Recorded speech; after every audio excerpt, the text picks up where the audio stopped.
जमाने की बात है। एक बहुत ही दूर दराज और खूबसूरत इलाके में एक शानदार घर हुआ करता था। उस घर में एक ताजिर रहता था। दौलत और शोहरत की उसे कोई कमी नहीं थी। हर आसाइश, हर आराम उसके कदमों में बिछा हुआ था। मगर कुछ ही अरसा पहले उसकी प्यारी बीवी का इंतकाल हो गया था। अब उस ताजिर की जिंदगी में बस एक ही साथी बची थी, तन्हाई। वो अक्सर अपने आलीशान घर के बड़े कमरों में उदास बैठा रहता, दीवारों को घूरता, जैसे उनमें अपनी गुमशुदा खुशियों को ढूंढ रहा हो। जिंदगी से जैसे सारे रंग, सारी रौनकें गायब हो चुकी थीं। एक शाम सूरज डूब रहा था। फजा में एक अजीब सी खामोशी फैल गई थी। ताजिर अपने कारोबार से फारिग होकर थका हारा घर वापस आ रहा था। रास्ता सुनसान था, लेकिन अचानक उसे किसी नन्ही जान के रोने की आवाज सुनाई दी। आवाज ऐसी थी जैसे कोई बहुत तकलीफ में हो। वो रुक गया, दिल बेचैन हुआ और उसने चारों तरफ नजरें दौड़ाईं। कुछ फासले पर एक कचरे का ढेर नजर आया। आवाज वहीं से आ रही थी। ताजिर ने कदम आहिस्ता आहिस्ता आगे बढ़ाए। दिल धक धक कर रहा था। जब वो करीब पहुंचा तो जो मंजर उसने देखा वो नाकाबिले यकीन था। कचरे के बीच एक नन्ही सी बच्ची रो रही थी, छोटी, नाजुक और हद से ज्यादा खूबसूरत। ऐसा लगा जैसे आसमान से कोई परी जमीन पर आ गिरी हो। उसका रोना, उसकी मासूमियत ताजिर के दिल में उतर गई। उसका दिल तड़प उठा और आंखों में नमी तैरने लगी। वो एक लम्हा भी न रुका, फौरन आगे बढ़ा, बच्ची को उठाया और अपने सीने से लगाकर घर ले आया। बच्ची अभी भी रोए जा रही थी। ताजिर ने नरमी और शफकत से कहा, अरे मेरा बच्चा, तुम्हें भूख लगी है ना? मैं अभी तुम्हारे लिए दूध लाता हूँ। वो जल्दी से किचन में गया, एक साफ सुथरा प्याला लिया, उसमें गर्म दूध डाला और साथ में एक छोटा चम्मच लेकर वापस आया। जैसे ही उसने दूध का पहला चम्मच उस नन्ही बच्ची के मुंह में डाला, एकदम से बच्ची की चीखें बंद हो गईं और उसने इंतहाई मौसूमियत से मुस्कुराना शुरू कर दिया। उस एक मुस्कुराहट ने ताजिर की रुकी हुई जिंदगी में जैसे नई रूह फूंक दी। ताजिर की अपनी कोई औलाद नहीं थी, लिहाजा उसने उसे अपनी बेटी बना लिया। अब उसकी बैरिंग जिंदगी में रंगों की बहार आ गई थी। वो उसका ख्याल रखता, उसके नाज नखरे उठाता और उसके लिए हर चीज फराहम करता।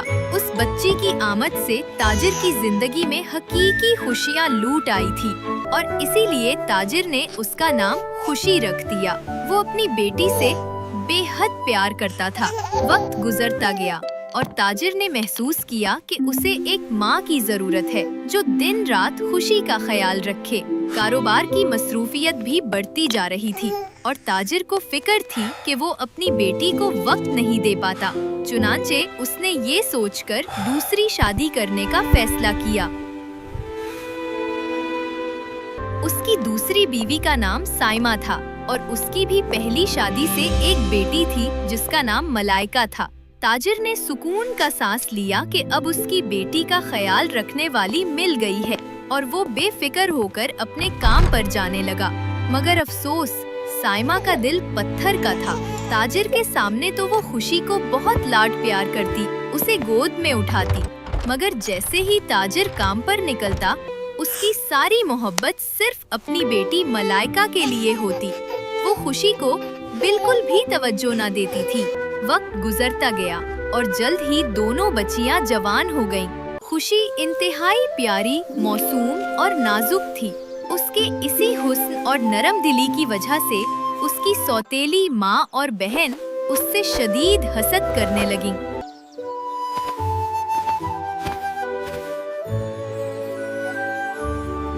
साइमा अपनी बेटी मलाइका को तो आराम और ऐश की जिंदगी देती। मलाइका का काम बस खाना पीना और आराम करना था, मगर गरीब खुशी से घर का सारा कामकाज करवाती। यहाँ तक कि वो उन दोनों के कपड़े भी अपने हाथ से सीती थी। साइमा और मलाइका हर तरह से खुशी को तकलीफ पहुँचाती और उस पर जुल्म करती। जब खुशी किचन में काम करती तो खिड़की से एक बिल्ली अंदर आती। वो बिल्ली खुशी की बेहतरीन दोस्त बन गई थी। खुशी उससे अपने दिल की बातें करती और थोड़ी देर के लिए खुश हो जाती। मगर साइमा को ये बात भी बिल्कुल पसंद नहीं थी। एक दिन खुशी बागीचे में पौधों को पानी दे रही थी। साइमा ने उसे प्यार से बुलाया और मीठी आवाज में कहा, मैंने आज तुम्हारे लिए बहुत अच्छा खाना बनाया है, आओ आकर खा लो। खुशी हैरान थी। ये जिंदगी में पहला मौका था जब उसकी माँ ने इतनी नरमी से बात की थी। खुशी फौरन जाकर मेज पर बैठी और खुशी खुशी खाना खाने लगी। जब वो खाना खा रही थी तो मलाइका ने शैतानी मुस्कुराहट के साथ कहा, कितनी लजीज लग रही है तुम्हें तुम्हारी बिल्ली। ये खुशी के हाथ से चम्मच छूट गया और उसे फौरन के आने लगी। क्या कहा तुमने? तुमने एक मासूम जानवर को पका दिया। वो जमीन पर बैठकर बेतहाशा रोने लगी। उसे यकीन नहीं आ रहा था कि वो इतने जालिम हो सकते हैं। मुझे यकीन सारी नहीं रात आ वो रहा। बलकती रही वो और इतने सो नहीं जालिम सकी। कैसे हो सकते हैं? अगली सुबह सौतेली माँ ने उसे फिर हुक्म दिया, अरे जाओ, हमेशा घर में पड़ी रहती हो। जाकर गाय के लिए घास काट कर लाओ। खुशी ने अपना टोकरा कंधे से लटकाया और दिल में दर्द लिए खेतों की तरफ चल दी। सारा दिन उसने घास काटी और शाम हो गई।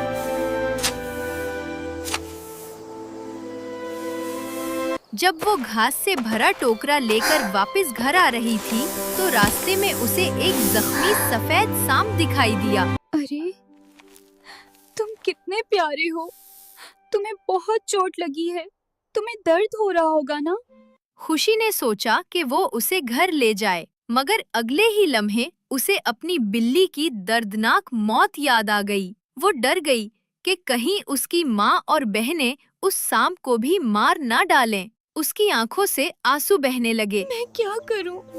मैं तुम्हारी मदद करना चाहती हूँ, मगर मेरी माँ और बहन वो तुम्हें मार। ये कहकर वो कुछ कदम आगे बढ़ी, मगर फिर सांप की तकलीफ देखकर उससे रहा ना गया। उसके दिल की नरमी ने उसके कदम रोक दिए। वो वापस पलटी और उस सांप को अपने टोकरे की घास में छुपा लिया और दबे पांव उसे घर ले आई। वो सीधी अपने कमरे में गई, सांप को बिस्तर पर रखा, फिर उसके जख्म पर दवा लगाई। अब तुम्हारा जख्म जल्दी ठीक हो जाएगा। डरो नहीं, मैं तुम्हारे साथ हूँ। फिर वो दबे पांव किचन में गई और वापस आकर खुशी से बोली, दादा ये देखो मैं तुम्हारे लिए क्या लाई हूँ, दूध का प्याला। उसने सांप के आगे दूध का प्याला रखा और सांप आराम से दूध पीने लगा। खुशी को वो सांप बहुत प्यारा लग रहा था। वो उसे बच्चों की तरह अपनी सारी कहानियाँ सुना रही थी, अपने दुख बांट रही थी और सांप उसकी बातें बड़े गौर से सुन रहा था।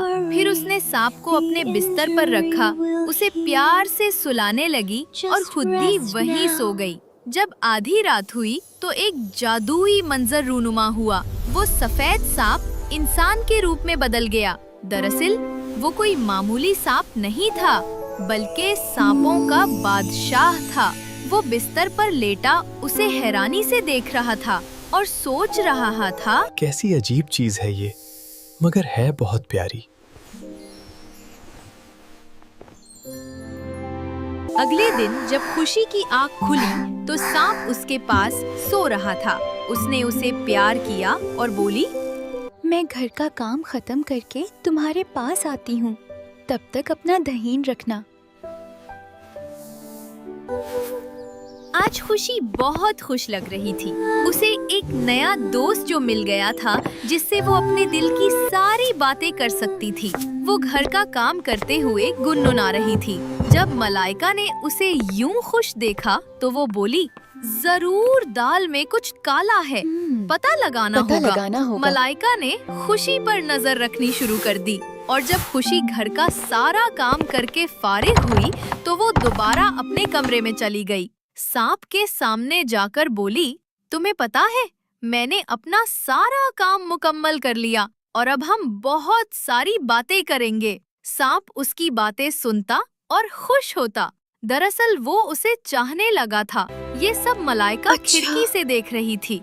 वो बोली, तो अच्छा, ये बात है। तो ये बात है। आपको पता है, उसने जाकर वो अपनी सांप माँ खुशी को के कमरे सब में कुछ रहता है बता दिया। और खुशी उसे साइमा हम सबसे बोली, छुपा रही अगर है। ऐसी बात है अगर ऐसी तो बात क्यों है, ना उस सांप क्यों को ना इस सबक सांप को सबक सिखाया सिखाया जाए। जाए। रात को जल्दी दोनों करो। माँ बेटी चुपके से खुशी के कमरे में गईं और उसके बिस्तर ये से जाग ना सांप जाए। को आहिस्ता से उठाकर किचन Let it में boil गर्म पानी के completely. पतीले में उबलने के लिए डाल दिया। हंसते हुए perfect मलाइका sacrifice to बोली, सुबह खुशी का चेहरा देखने वाला होगा जब उसका सांप उबल उबल कर फूल जाएगा। दोनों माँ बेटी हंसते हुए सोने चली गईं। जैसे ही वो वहाँ से गईं, सांप फौरन पतीले से बाहर आया और इंसानी रूप में आकर बोला, क्या बेवकूफ औरतें हैं ये। अब सांपों का बादशाह क्या एक पतीले में नहाएगा। ये कहकर वो दोबारा कमरे में गया और सो गया। अगले दिन दोनों माँ बेटी उठी और खुशी से कहा, जल्दी से हमें नाश्ता बना कर दो। खुशी जल्दी से किचन में गई, खाना बनाया और उन दोनों को दिया। मगर वो चेहरे से बहुत खुश लग रही थी। उसकी खुशी उन दोनों को छुभने लगी। मलाइका ने पतीला? फौरन किचन में जाकर देखा तो पतीला खाली है? खाली था और उसमें सांप? सांप नहीं था। उसने गया? जाकर अपनी माँ को बताया। वो बोली, जरूर कुछ तो गड़बड़ है। खुशी मामूल के मुताबिक घर का सारा काम करके अपने कमरे में चली गई। खिड़की से माँ बेटी भी उसे देख रही थीं। खुशी खुशी से रक्स करती हुई सांप के पास बिस्तर पर जाकर बैठ गई और तुम्हें हंसते पता हुए है, बोली, मैं तुमसे सारी बातें शेयर कर सकती हूँ। अगर तुम इंसान होते तो मैं तुमसे शादी कर लेती। फौरन सांप इंसान बन गया और बोला, तो लो, अब मुझसे शादी कर लो।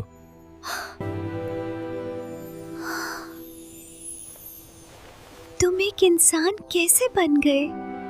तुमने ही तो बोला था कि अगर मैं इंसान हुआ तो तुम मुझसे शादी कर लोगी। लेकिन मैं तो एक इंसान हूँ और तुम एक सांप। मैं तुमसे कभी शादी नहीं कर सकती, लेकिन तुमसे दूर भी नहीं रह सकती। वो रो रही थी कि अचानक सांप ने उसकी गर्दन पर एक सांप का निशान देखा। वो हैरान रह गया। उसने दिल में कहा, ये क्या? इसका मतलब खुशी एक सांप है। उसने खुशी को कहा, फिक्र न करो, सब ठीक हो जाएगा और उसे सुला दिया। खिड़की से बाहर माँ बेटी ये सब देख रही थीं। वो दोनों अपने कमरे में गईं। मलाइका बोली, सांपों का बादशाह वो खुशी से मोहब्बत करता है। तुम फिक्र ना करो, हम इसे सबक सिखाएंगे गिश। दूसरी तरफ खुशी सो चुकी थी। फौरन सांप के बादशाह ने अपनी उंगलियों से जादू किया और अपनी आंखें बंद की। उसे सब कुछ नजर आ गया। दरअसल खुशी की वालिदा, जो कि एक नागुन थी, एक दिन वो एक रास्ते से अपने घर जा रही थी कि रास्ते में उन पर कुछ इंसानों ने हमला कर दिया और वो झाड़ियों में जा छुपी। इसी दौरान खुशी की पैदाइश हुई। खुशी को कोई इंसान नुकसान ना पहुंचाए, इसलिए उन्होंने अपने जादू से उसे एक इंसान में बदल दिया। अब 18 साल तक खुशी एक इंसान ही रहेगी और उसके बाद वो अपनी सांप की ताकतें हासिल कर पाएगी। खुशी को बचाने के लिए उसकी वालिदा ने उसे कचरे के ढेर पर छोड़ दिया और खुद उनकी मौत हो गई। सफेद सांप ने आंखें खोली और बोला, मतलब कि खुशी 18 साल की हो गई तो अपनी पावर्स वापस हासिल कर लेगी।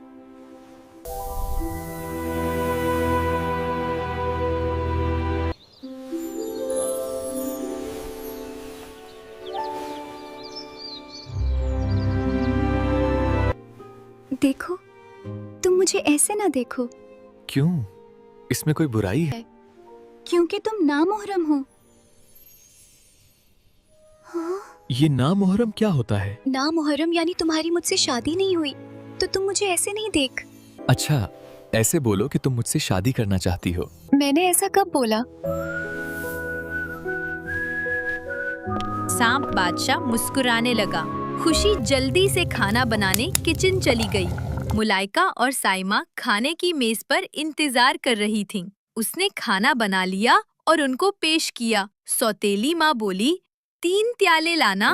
वो तीनों प्याले ले आई और वापस चली गई। सौतेली माँ ने उसके प्याले में जहर डाला और उसे आवाज दी, खुशी, आकर खाना खा लो। जी मैं। क्यों? तुम सारा दिन काम करती हो, थोड़ा खा भी लो। ये बोलकर वो दोनों वहाँ से चली गईं और कमरे में इंतजार करने लगी कि अभी खुशी की दर्दनाक आवाज आएगी। खुशी का खाना खाने को जी नहीं चाह रहा था। वो घर के बाकी काम करने लगी। इतने में ताजिर आया और उसने वो जहरीला प्याला खा लिया और एकदम से उसके मुंह से झाग निकालने लगी और वो वहीं मर गया। बाबा, आपको क्या हो गया बाबा? अरे, ये क्या हो गया? कहीं बाबा ने वो जहरीला खाना तो नहीं खा लिया? खुशी की आंखें खुली की खुली रह तुम गईं। लोगों ने मेरे जहरीला बाबा को खाना। मार डाला। वो समझ गई कि उसे मारने की कोशिश में उन दोनों ने उसके प्यारे बाबा को मार दिया। ताजिर ने खुशी की गोद में अपनी आखिरी सांसें ली और हमेशा हमेशा के लिए आंखें बंद कर ली। खुशी तेरी वजह से हुआ। वो चाकू लिए खुशी के पीछे भागी। खुशी घर से बाहर भागी, लेकिन बाहर वो ठोकर खाकर जमीन पर गिर गई। जैसे ही साइमा ने चाकू से खुशी पर वार किया, एक बड़े से सफेद सांप की दुम ने खुशी को अपनी लपेट में उठा लिया। वो इतना बड़ा था कि मलाइका और उसकी माँ दोनों डर के मारे जमीन पर गिर गईं। वो कोई और नहीं, सांपों का बादशाह था। उसने अपने हाथ से जादू किया और एक बड़ा सा सांपों से भरा गड्ढा जमीन में बन गया। साइमा और मलाइका इसी गड्ढे में जा गिरे और सांपों की खुराक बन गईं। खुशी, तुम सिर्फ एक आम लड़की नहीं हो, तुम भी एक सांप हो। मैं? ये कैसे मुमकिन है?